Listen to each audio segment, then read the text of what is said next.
தமிழரசி தமிழரசி ஐய தமிழில் ஒரு துளி.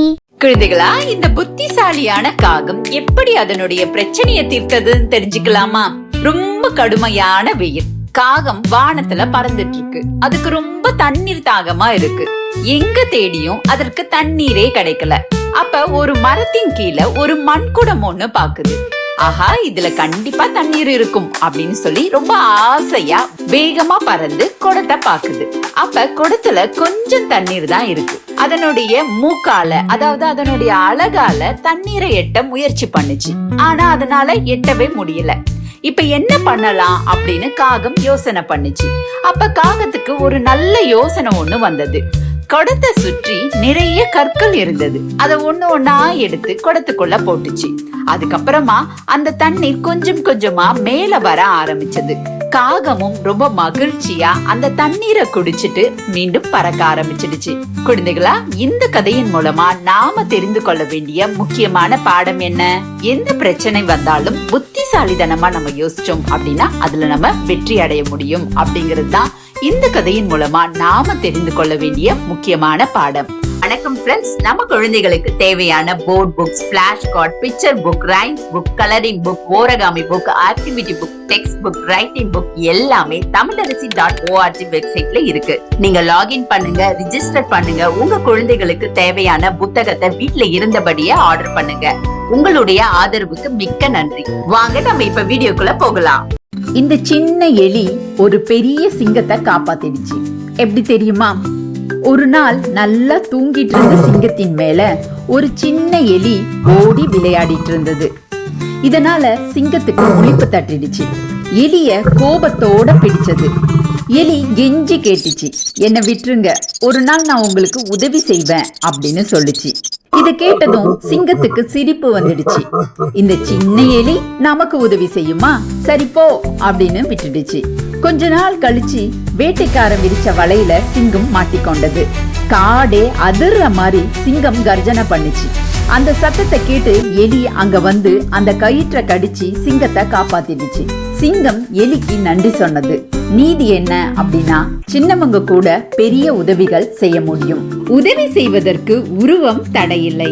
சின்னதோ பெருசோ உதவி செய்யணும் அப்படிங்கிற மனம் இருந்தால் மட்டும் போதும்.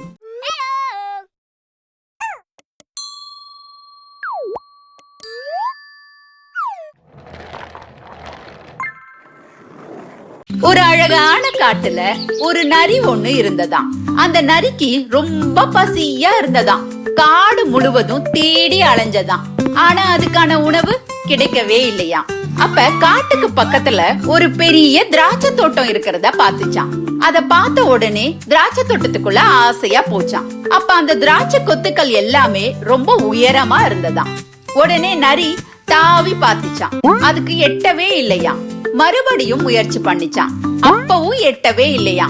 அதுக்கு கொஞ்சம் களைப்பா ஆயிடுச்சு. மறுபடியும் வேகமா ஓடி வந்து எகிரிச்சான். அப்பவும் அதுக்கு எட்டவே இல்லையா. அதுக்கப்புறமா இந்த திராட்சை கண்டிப்பா நமக்கு கிடைக்கும் அப்படிங்கிற நம்பிக்கையோட வேகமா ஓடி வந்து மறுபடியும் தாவிச்சான். அப்ப அது கையில திராட்சை கிடைச்சதாம். அப்புறமா அந்த திராட்சைய ஒவ்வொன்னா சுவைச்சு அது ரொம்ப ஆனந்தமா இருந்ததாம். அதுக்கப்புறம் நல்லா பசியெல்லாம் போக்கிட்டு மறுபடியும் காட்டுக்கே போயிடுச்சான். குழந்தைகளா, இந்த கதையின் மூலமா நாம தெரிந்து கொள்ள வேண்டிய முக்கியமான பாடம் என்ன?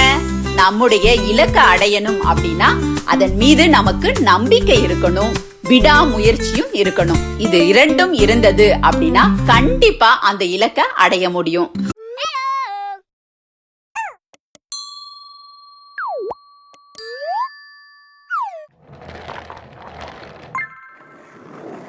குழந்தைகளா, இதுல யாரு ஓட்டப்பந்தயத்துல ஜெயிப்பாங்க? முயலா, ஆமையா? பாப்போமா? ஒரு அழகான காட்டுல ஒரு வேகமா ஓடக்கூடிய முயலும் மெதுவா செல்லக்கூடிய ஆமையும் வாழ்ந்து வந்தது. முயல் தன் வேகத்தை எண்ணி ரொம்ப கர்வம் கொண்டது. ஆமைய பார்த்து, ஹாஹாஹா, நீ ரொம்ப மெதுவா நடக்கிற, நான் காற்றை விட வேகமா ஓடுவேன் அப்படின்னு சொல்லி ஆமைய கிண்டல் செஞ்சுட்டு இருந்தது. முயல் ஆமை கிட்ட ஓட்டப்பந்தயத்துக்கு நீ வரியா அப்படின்னு வம்பு இழுத்தது. ஆமையும் இதோட கர்வத்தை எப்படியாவது அடக்கணும் அப்படின்னு சொல்லிட்டு சரின்னு ஒத்துக்குச்சு. ஆமைக்கும் முயலுக்கும் ஓட்டப்பந்தயம் அப்படின்னு தெரிஞ்ச உடனே காட்டுல உள்ள எல்லா விலங்குகளும் அதை பார்க்க வந்தாங்க. போட்டி ஆரம்பிச்சது. முயல் ரொம்ப வேகமா ஓடிச்சு. ஆமை மெதுவா முயல் பின்னாடி ஓடி வந்தது. முயல் நினைச்சது எப்படியும் நான் தான் ஜெயிப்பேன், எனவே கொஞ்ச நேரம் கழிச்சு போவோம் அப்படின்னு சொல்லி மரத்தடியில தூங்கிடுச்சு. ஆனா ஆமை ஓய்வில்லாம தன்னுடைய மெதுவான வேகத்துல தொடர்ச்சியா ஓடிக்கிட்டே இருந்தது. கடைசியில ஆமை ஜெயிச்சிடுச்சு. முயல் தன்னுடைய சோம்பேறித்தனத்தை நினைச்சு ரொம்ப வெக்கப்பட்டுச்சு. குழந்தைகளா, இந்த கதையின் மூலமா நாம தெரிந்து கொள்ள வேண்டிய முக்கியமான பாடம் என்ன? வெற்றிக்கு பொறுமையும் தொடர்ச்சியான முயற்சியும் இருந்தா கண்டிப்பா நமக்கு வெற்றி கிடைக்கும்.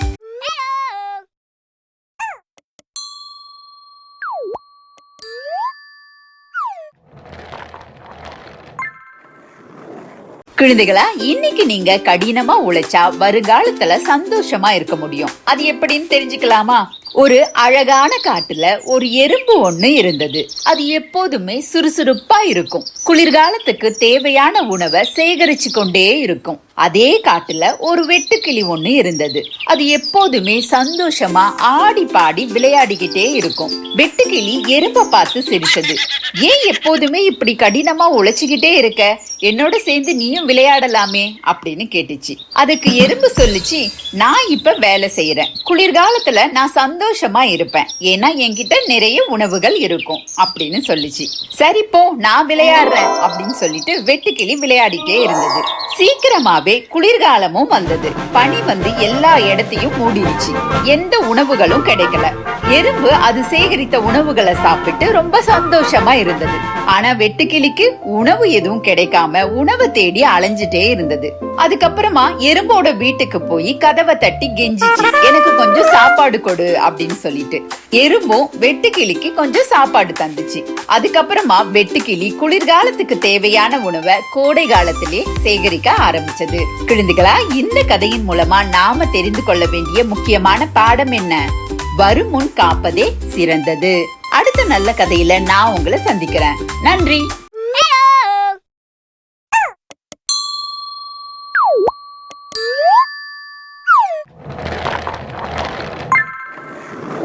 வணக்கம் ஃப்ரெண்ட்ஸ், நம்ம குழந்தைகளுக்கு தேவையான board books, flash card, picture book, rhymes book, colouring book, origami book, activity book, text book, writing book எல்லாமே tamilaraசி.org வெப்சைட்ல இருக்கு. நீங்க லாகின் பண்ணுங்க, ரிஜிஸ்டர் பண்ணுங்க. உங்க குழந்தைகளுக்கு தேவையான புத்தகத்தை வீட்ல இருந்தபடியே ஆர்டர் பண்ணுங்க. உங்களுடைய ஆதரவுக்கு மிக்க நன்றி. இந்த வீடியோ உங்களுக்கு பிடிச்சிருந்தா லைக் போடுங்க, கமெண்ட் பண்ணுங்க, உங்க ஃப்ரெண்ட்ஸ் கூட ஷேர் பண்ணுங்க. For more videos, please subscribe my channel. That's it.